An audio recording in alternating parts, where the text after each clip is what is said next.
आजम खान पर जो केस दर्ज है, इनकी संख्या करीब 100 के पास जाने वाली है। मतलब जैसे अभी हाल ही में कोहली का सालों बाद सैकड़ा आया है, वैसे ही जल्द ही आजम खान का भी सैकड़ा पूरा होने वाला है। लेकिन खबर ये नहीं है, खबर है कि आजम खान और उनके सुपुत्र अंडरग्राउंड हो चुके हैं। बाप बेटे समझ चुके हैं कि उनके पापों का घड़ा अब भर चुका है। दोनों ने अपनी सुरक्षा वापस कर दी, क्योंकि अपराधी पुलिस के साथ आखिर कैसे रह सकता है। दूसरी खबर है योगी के मुरीद हुए कांग्रेस नेता नावेद मियां ने आजम के पापों का ठीकरा अखिलेश यादव के सर पर फोड़ा है। जय श्री राम, मैं हूं आपके साथ अभिषेक पुंडीर और आप देखना शुरू कर चुके हैं कैपिटल टीवी का स्पेशल शो थर्ड आई में आज बात होगी आजम खान के लुक्का छुपी के खेल की और आजम के गुनाहों में अखिलेश के साथ की। तो चलिए शुरू करते हैं। आजम खान ने अपने सुरक्षा कर्मियों को यह कहकर लौटा दिया कि उन्हें अब सुरक्षा की जरूरत नहीं है। वहीं आजम खान के विधायक बेटे अब्दुल्ला आजम बिना अपने सुरक्षा कर्मियों को बताए कहीं अंडरग्राउंड हो गए। ऐसे में आजम खान और अब्दुल्ला आजम के सुरक्षा कर्मी वापस पुलिस लाइन लौट आए। रामपुर पुलिस ने भी इस बात की तस्दीक कर दी है कि दोनों की सुरक्षा में तैनात सभी पुलिसकर्मी फिलहाल वापस पुलिस लाइन आ गए हैं, क्योंकि दोनों के पास तैनात सुरक्षा कर्मियों को ना तो अब्दुल्ला आजम और ना ही आजम खान की लोकेशन के बारे में कोई जानकारी है। रामपुर पुलिस का कहना है कि जब दोबारा ये दोनों सुरक्षा मांगेंगे तो उन्हें मुहैया करा दी जाएगी। अब सवाल उठता है कि दोनों पिता पुत्र ने आखिर अपनी सुरक्षा वापस क्यों की? क्या उन्हें किसी मुखबिरी का शक है?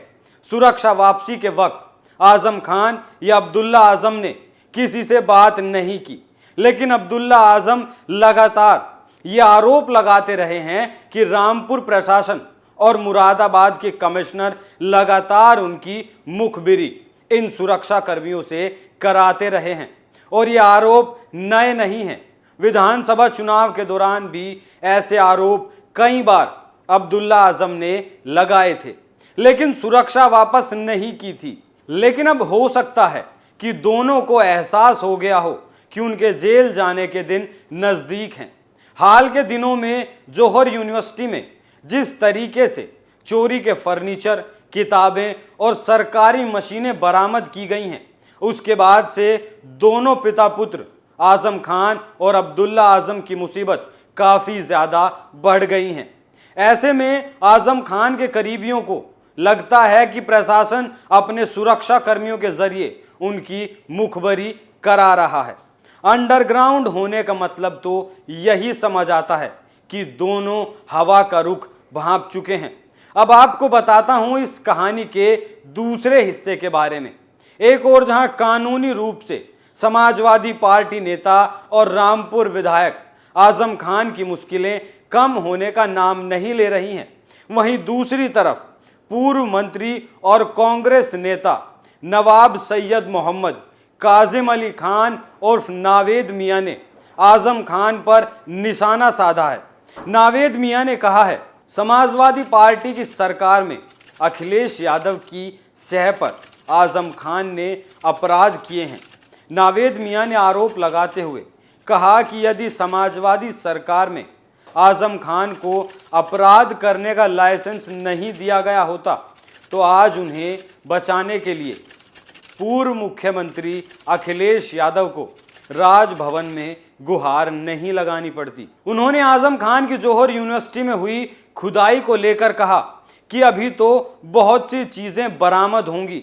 ये शिकायतें 2017 से हो रही हैं और उन्हें लगता है कि प्रशासन के पास सारे सबूत थे, तभी आजम खान के खिलाफ जांच शुरू की गई।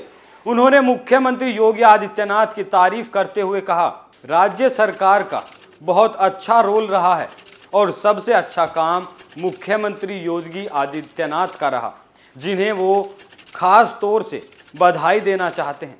योगी सरकार ने आखिरकार हमें इंसाफ दे ही दिया। नावेद मियां यहीं नहीं रुके। उन्होंने आगे कहा कि आजम खान के साथ जो हो रहा है वो इंसाफ है और हमें इस इंसाफ की कई सालों से जरूरत थी। बकौल नावेद मियां, लोगों की आंखों पर जो पट्टी बंधी हुई थी वो अब उतर गई होगी। उन्होंने कहा कि आजम खान और इसका परिवार सबसे बड़ा चोर और डकैत है। ये अब सबके सामने आ गया है।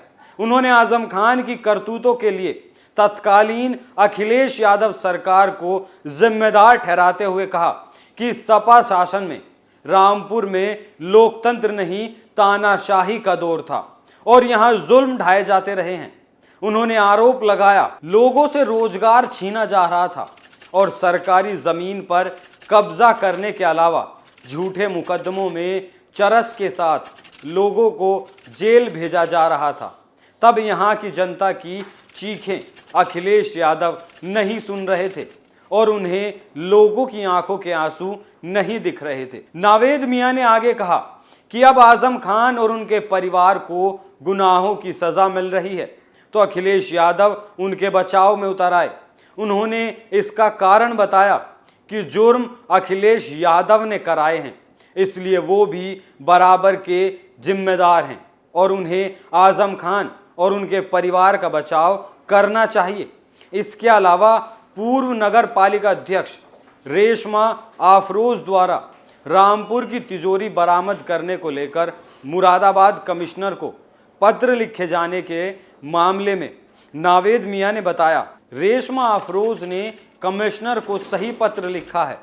तिजोरी चोरी होने के मामले में साल 2005 में मुकदमा दर्ज हुआ था, लेकिन आजम खान ने अपनी सत्ता के उपयोग से मामला रफा दफा कर दिया। जो तिजोरी चोरी हुई थी उसमें रखे 11.5 लाख रुपए और कारतूस आजम लेकर गया था। उन्होंने ये भी कहा कि अगर आजम खान के घर की कुर्की होती है तो उन्हें लगता है कि यूनिवर्सिटी से भी ज़्यादा चोरी का सामान उसके घर में मिलेगा। उन्होंने दावा किया कि नगर पालिका का बहुत सारा चोरी हुआ सामान आजम खान के घर में ही मिलेगा। बता दें कि बीते दिनों आजम खान की जौहर यूनिवर्सिटी में हुई खुदाई के दौरान नगर पालिका की चोरी हुई करोड़ों रुपए की मशीन और राजकीय ओरिएंटल कॉलेज की लाइब्रेरी से चोरी हुई कई ऐतिहासिक किताबें मिली थी। इसके बाद से आजम खान और उनके बेटे अब्दुल्ला आजम के खिलाफ चोरी की कई मामले दर्ज किए गए, जिनमें जांच की जा रही है। नावेद मियां की ये बात 16 आने सच है। भला ऐसे कैसे हो सकता है कि राजा को ना पता हो कि सेनापति क्या कर रहा है, जबकि सेनापति राजा के इशारे के बिना कुछ नहीं कर सकता। ऐसा हो ही नहीं सकता कि सेनापति के गुनाहों में राजा शामिल ना हो, क्योंकि सेनापति का अगर साथ छूट गया तो राजा के लिए मुश्किल हो जाएगी। जिस मुस्लिम वोट बैंक के लिए अखिलेश यादव ने अपने सहयोगी दलों से बैर कर लिया, उसे भला कैसे छिटकने दे सकते हैं। ये जितनी भी चोरी और डकैती हुई हैं सब अखिलेश के दम पर ही हुई हैं, तो अखिलेश यादव भी इसमें इतने ही दोषी हैं जितने आजम खान। सत्ता की हनक से जो लोगों का खून चूसा गया है, अब उसका एक एक कतरा बाहर आएगा और उसका हिसाब अब देना होगा। थर्ड आई में आज के लिए इतना ही। कल फिर मुलाकात होगी एक नए मुद्दे के साथ। तब तक देखते रहिए कैपिटल टीवी। नमस्कार।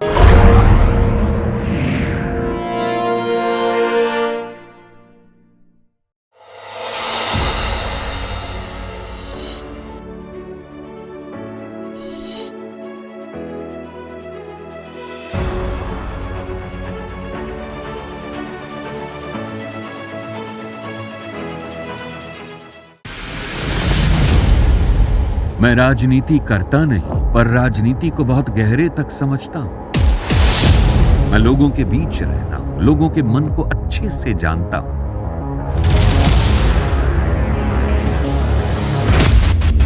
पब्लिक और पॉलिटिक्स की हर नब्ज को खूब पहचानता हूं। संघर्ष की सियासत से सत्ता के सिंहासन तक मैं हर खबर से खरा सच निकालता हूं। ना कोई दौड़, ना कोई race. Capital TV, Uttar Pradesh.